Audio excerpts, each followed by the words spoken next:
I get a common question from people. Will I have to change my Federal Pacific breaker panel?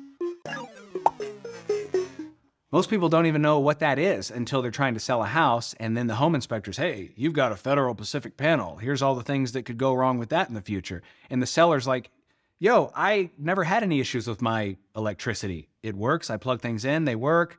What more do you want? But then the buyer is looking at the home inspection and getting really freaked out about the panel. And those of us in the industry are kind of like, yeah, this is just something we have to deal with, because a buyer naturally has fear of the unknown. They have not owned this property before and they don't have personal experience with the electrical panel. The seller feels like, this has been working great. I don't know why I should have to change it, but it does come up often because these particular panels are older and there's reports out there that they may not trip. When you need them to trip, right? Because that's what breakers are designed to do. So here's what often happens. So a buyer might say they're concerned about it and the seller says, I'm sorry, I'm not going to change it. Then the buyer can decide if they want to terminate or not. Or the seller says, no problem, I'll change it.